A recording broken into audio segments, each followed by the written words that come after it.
Kuzma agreed on a 3-year, $40 million extension yesterday. The deal includes a player option before the 2023-24 season, and the deal allows Kuzma to become an unrestricted free agent in his prime at 28 years old.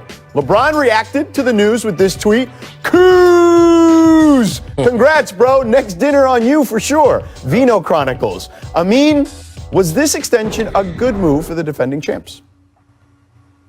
It was a great move, and it's a great move for Kyle Kuzma as well. From the Lakers' perspective, you've got a young player who's developing, who was a contributing factor last year but dealt with some injuries.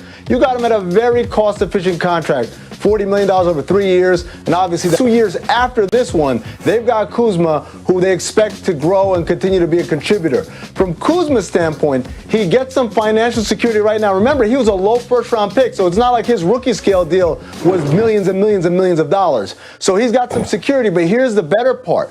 Because of the NBA rules surrounding trades with a guy who's agreed to a rookie extension, the poison pill rule basically makes it so that the Lakers are almost impossible or highly improbable to trade him this year. So Kuzma gets to opt out after 2 years and say, hey, maybe I played for 2 NBA championships after this second year here. It gives him more value in the trade market. It gives him more value on the free agency market in a couple of years. So I think everybody won with this one.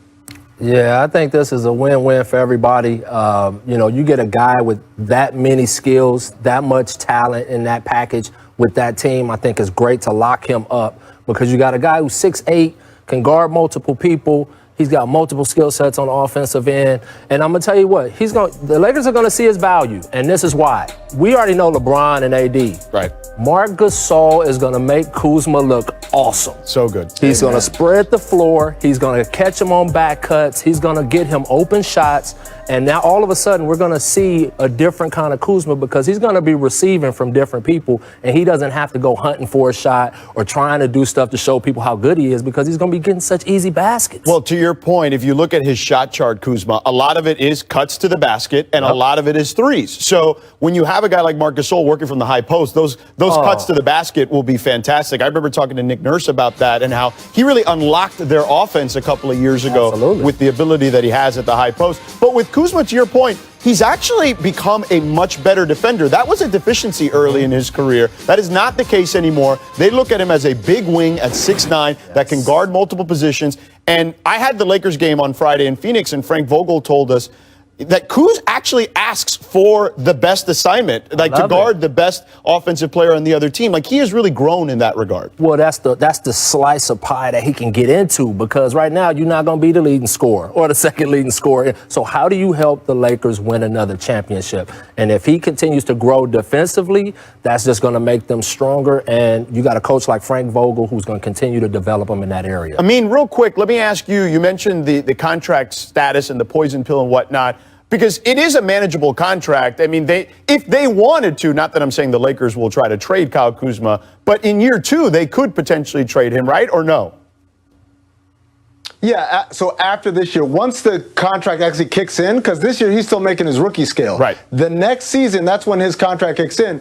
That's when they could trade him. But to be honest with you, again, that would be maximum value because we're assuming that he's going to be a big part of another championship run here. At that point, you're talking about Kyle Kuzma, maybe a 2-time NBA champion, and has shown us some things as a healthy player that can get them a lot more value than were they to trade him right now. But even without that, it's so hard with that poison pill provision. I think Bobby Marks on Twitter, I saw him say, it's never been done. That's how hard it is. It makes it really hard to make those numbers work with that poison pill in effect. All right, let's do Oprah here. You get a contract. You get a contract. Everybody get a contract. Let's talk about Rudy Gobert's contract here. I love it. Agreed to a 5-year, $205 million extension. Gobert was eligible for the full $228 million Supermax extension, but told ESPN's Bam McMahon that he did not request the full Supermax because he wanted the Jazz to have some flexibility to continue building around him and Donovan Mitchell. Gobert's deal is the largest in NBA history for a center. So, Amin, using your front office experience and expertise, what do you make of this contract? Yeah, I saw a lot of people kind of questioning that Rudy Gobert would have such a big deal, and I don't understand it. I think this is a perfect deal for Utah for two reasons. One, that everyone has talked about. It's Utah. Free agents don't come very easily. You got to give up stuff to trade, and that's what they did with Rudy Gobert.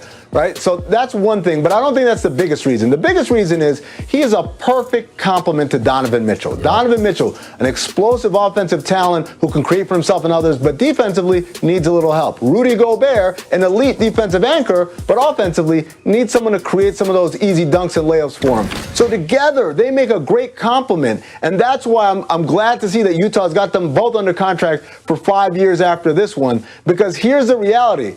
If it wasn't Donovan Mitchell as the other player, if it were, let's say, the other player were Kawhi Leonard, I would value this deal a lot worse because Kawhi doesn't really need a Rudy Gobert, while Rudy does need a Kawhi. But in this case, the offensive talent of Donovan, the defensive talent of Rudy, perfect fit, perfect match. I love this deal for them. Yeah, this is great bookends. You got your guard position solidified. You got your center position solidified. And let's be real about it. This guy's a Defensive Player of the Year candidate every single year. Rim roller, high lob catcher. He's a guy that puts pressure on you with the offensive glass. I continue to see him grow in bits and pieces offensively, adding little things to his game, little parts to his game. He's still a young man, and he's going to be able to grow some more. And Donovan Mitchell, we already know he's a flat-out beast. So now it's just continuing to try to fill those pieces around him, get some hits in the draft, steal some guys in free agency, and you got free agency discussions. And the league has rescinded the Bucks' 2022 second-round pick as a result. Here's part of the league's statement on the penalty in regards to the Bogdan Bogdanovic situation. The league conducted an investigation into whether the Bucks had discussions with Bogdan Bogdanovic and or his agent regarding a free agent contract prior to the date when such discussions were permitted. The investigation concluded that early discussions did in fact occur, constituting conduct detrimental to the NBA. The penalty took into account the Bucks' cooperation with the investigation, the absence of evidence of any impermissible early agreement on terms of a contract between the Bucks and Bogdanovic, and the fact that the team ultimately did not sign Bogdanovic. So, Coach, is this a fair punishment from the league? Yeah, I think it is, and I wouldn't discount a second-round pick. I know a lot of people are like, oh, well, that's not a big deal, and it doesn't, really affect them. But 4 years ago, they drafted Malcolm Brogdon in the second round. So, these second-round picks can turn into something pretty big if you are very good at combing through college basketball. Overall, though, it shows that they were serious about keeping Giannis because they were willing to get a little bit ahead of themselves to go talk to him. And, you can see the results now. Giannis is staying home, and, I'm happy for him. But you can see Milwaukee was serious about getting out ahead of this thing and trying to keep him there. Yeah, Coach, they were serious. And so I got to quote my buddy Tim McMahon, Ban McMahon, who said on Twitter, if that's the penalty, they might as well cancel the whole second round because everybody's going to start doing this. If that's the downside. The reality is they said it's because they cooperated. Okay, all right, that's nice. Because they didn't end up with the player. I don't know how that's supposed to be better. I think, the attempt was clearly there to tamper. And so the big thing here is that regardless of what kind of pick it was, and by the way, second round pick from Milwaukee, we're talking 56, 57, 58, 59, or 60th in the draft. So it may not really make a difference.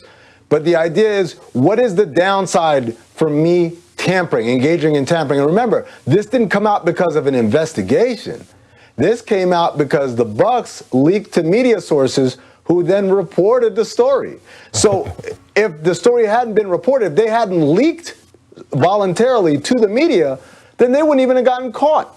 So to me, I was a little surprised that the league let them off that easily for something that was almost a foolproof plan.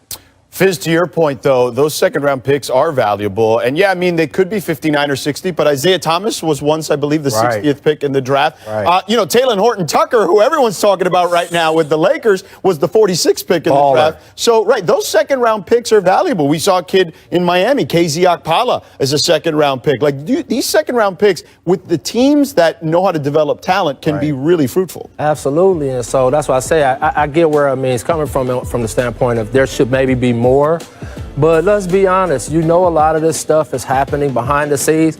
They leaked it, and it was almost like they wanted people to know that, and wanted Giannis to know, man, look, this is how far we was going to get you. You know what I mean? Because why else would that information leak out of the building? So, I understand where he's coming from with that, but I do know that there is great, great value in second-round picks if you really understand how to comb through it. They did want to show Giannis all the love, and he got the love, certainly. He got that big deal. All right, we mentioned Talen Horton-Tucker. Let's talk about the Lakers and one of their young players. Yeah. The Lakers and Kyle Kuzma agreed on a 3-year, $40 million extension yesterday. The deal includes a player option before the 2023-24 season, and the deal allows Kuzma to become an unrestricted free agent in his prime at 28 years old. LeBron reacted to the news with this tweet: Kuz! Congrats, bro. Next dinner on you for sure. Vino Chronicles. Was this extension a good move for the defending champs? It's a great move, and it's a great move for Kyle Kuzma as well. From the Lakers' perspective, you've got a young player who's developing, who was a contributing factor last year but dealt with some injuries. You got him at a very cost-efficient contract, $40 million over 3 years, and obviously